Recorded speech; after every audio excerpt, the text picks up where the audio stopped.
Right. Welcome, everyone. I'm Laura DeFranco, the CEO of Brave Healer Productions, where we have a mission to wake the world up to what's possible. And here today to help me with that mission is one of the authors of a new book that we have coming out. This one is called Stop the Silence: Thriving After Child Sexual Abuse. Welcome, Heidi Henyon. How are you today? I'm great. How are you, Laura? I'm doing good. You guys, Heidi Henyon loves working with people who are ready to transform personal and generational trauma. And she is one of several co-authors in our book called Stop the Silence. I want to say a quick thank you to the lead author of this project, Dr. Pamela J. Pine. Pam, thank you so much for the mission that you had for this book, that you have for your organization of the same name, Stop the Silence. Mhm.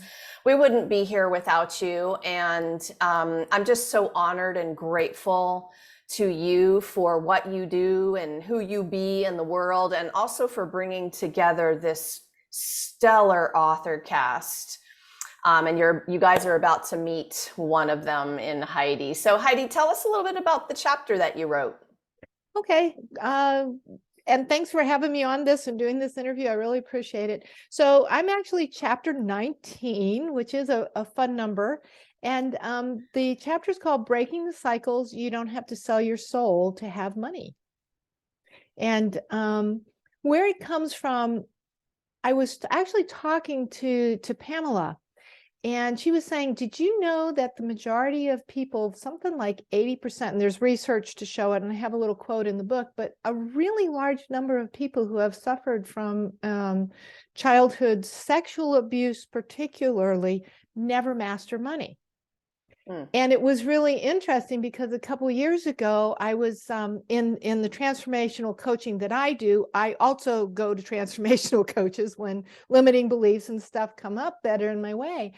And all of a sudden, through this one process, finally understood, because my mother had sold me out for finances so she could be safe, for money, basically. I had equated money with hate.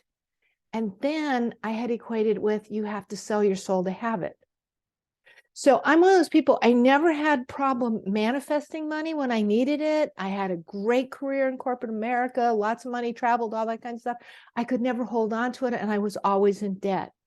And I would go through these cycles of creating money, making money, creating money, living comfortably, all of a sudden losing it all. I've had to declare bankruptcy in my life, all kinds of things like that. And I never understood until that one moment a number of years ago that I literally had created a belief because of what my mother did, and that equated to money. And then I started doing research and working with my own clients and realizing, yeah, we create these unconscious beliefs because of things that happen to us. And until we clear them, we sit in these cycles. And it can be cycles of continuing in abuse. It can be relationship cycles, money cycles, career, never being able to figure out what you want to be when you grow up, a lot of those kinds of things. This is going to be an aha moment for some people listening with this specific connection. And if you hadn't made the connection before today, I know you guys are like, oh, whoa, wait a minute. So if that is one of our listeners, what do you suggest they do at a foundational level to start this journey? I think the best thing at a foundational level is, number one, start paying attention to the voices in your head, what you're saying to yourself. The first thing you have to do in any kind of healing from any kind of trauma, so that you're no longer victimized by it.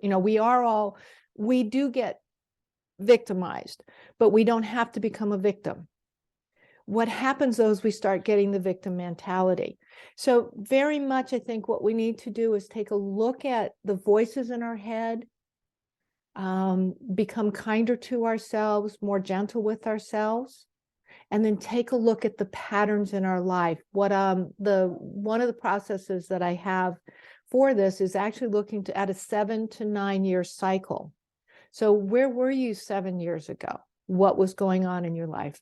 7 years before that, 7 years before that, all the way to birth, because that's actually how I finally figured out this cycle. And I talk about that in the book, and I give the whole process in there.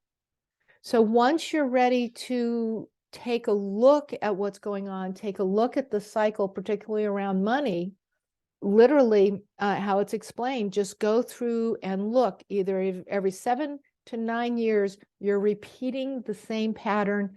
It may not look exactly the same. You know, for me, it might have been bankruptcy, or it might be, oh gosh, here I am in debt again and I can't pay it all. How do I manage this?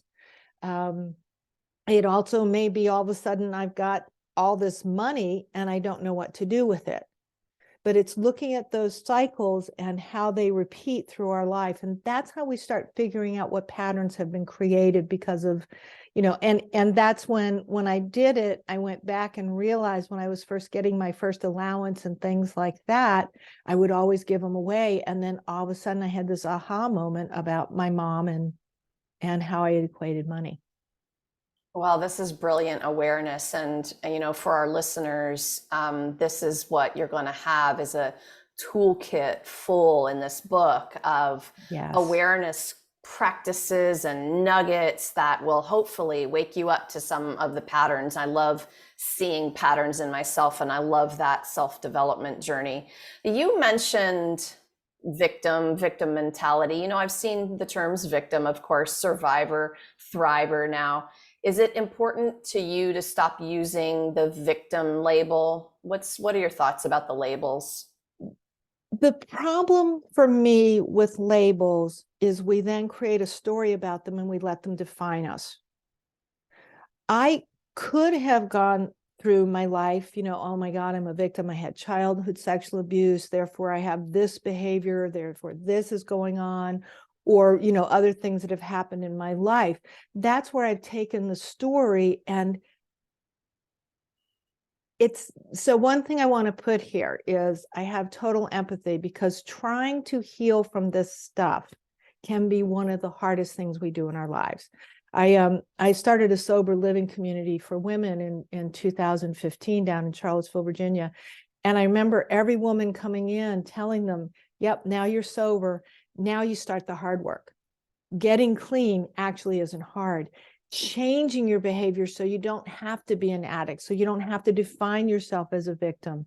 And many of us, and I know I've been subject to this, I've used that story of being a victim to avoid looking at the pain associated with it.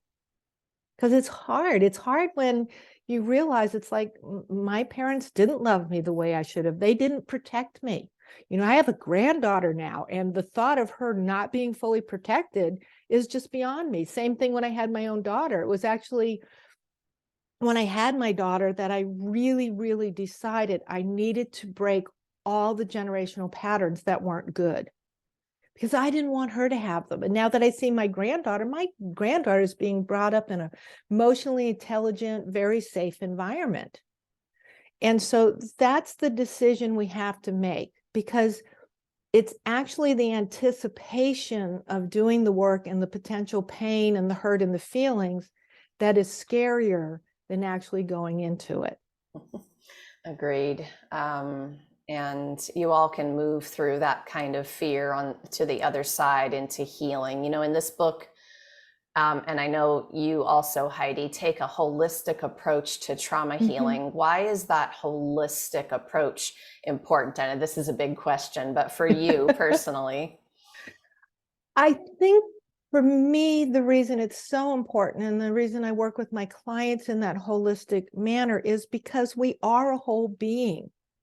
So often, and I love therapists. I have friends that are therapists, but so often in therapy, the clients that I've worked with who have gone through years and years in therapy, they kind of get pigeonholed into this where you're really intellectually looking at the problem. You might do some feeling work, but the point is we are actually a whole being. We are not a separate mind and emotions separate and our physical separate. As a matter of fact, we know now that stresses of abuse and things create disease in our own body. And I can go into hours of that whole discussion of the chemicals that are created from those emotions, how they affect the body, how they stress the body, how they cause all kinds of illnesses. So you have to look at the whole person. You have to look at the life that they're living now. Again, often when we go into therapy, we kind of isolate that hour to talk about everything that's gone on in our life. And then we go back into our real world and it's totally different. You have to look how it affects every part of your being and your living.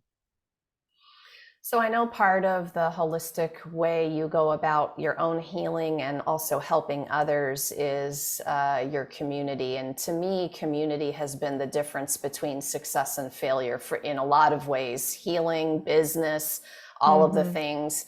Do you want to talk a little bit about the community that you started and the different kinds of things that you're offering when you bring people together? Sure. Community is the only way that I healed. And I talk about that in the book. All my memories came back when I was 54. I had a lot of bad behaviors, but I didn't understand it. The advantage to those memories coming back is I finally understood why I was such a crazy person. However, the reason I healed so quickly was because I had a community to support me. I had people there to say, yeah, I get this. And here's some tools you can use to get over this quickly. Let's work on it.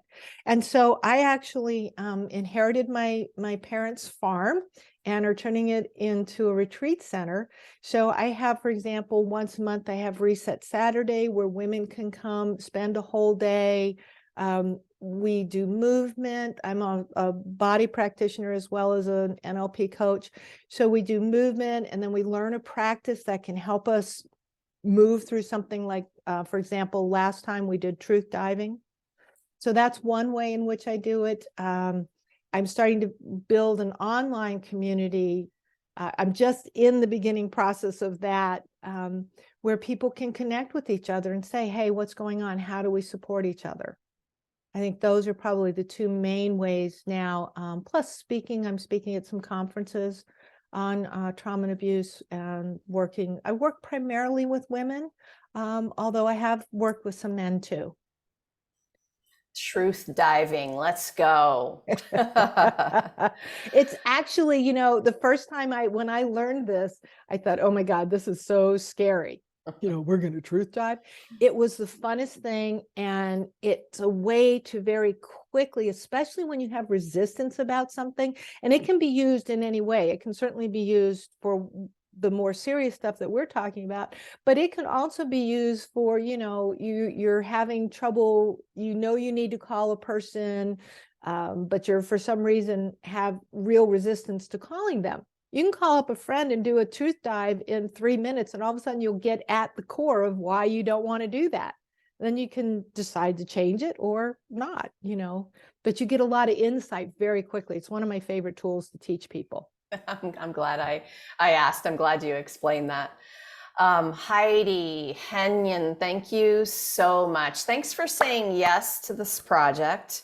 Thank you for stepping up to the challenge I gave you to share the vulnerable story. But then also, you guys, the book is full of master teachings, practices that you can put into place from the book. And so, Heidi, thank you for that too. Thank you for doing that so brilliantly, and just for who you are in the world and for being here today to share it with everyone. Thank you. And thank you for creating these kinds of books. I've written one other book with you, and the reason I said yes to this is we have to stop the silence. Shame can only exist in silence. And for those of us who were taken advantage of terribly when we were younger, especially, the shame has been put on us. Shame is where I make myself bad. And the reality is, no, somebody else did this to you. You didn't deserve it. You didn't create it. You weren't a bad child or whatever that, you just didn't deserve it.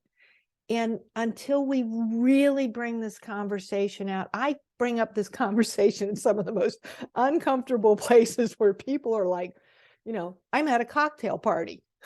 People don't want to talk about this, but I still bring it up. And because we stopped the silence, I've had people reach out to me still in quiet and in the background going, these things happen to me. And I'm like, yeah, it's okay. You're not bad. And you can heal. So when you decided to take on this book, there was no way I could say no. Well, So thank you thank you for for doing that and all the work you do out in the world. You're welcome. And thank you for helping me to normalize the conversation. That's one of the goals for sure. Mm-hmm.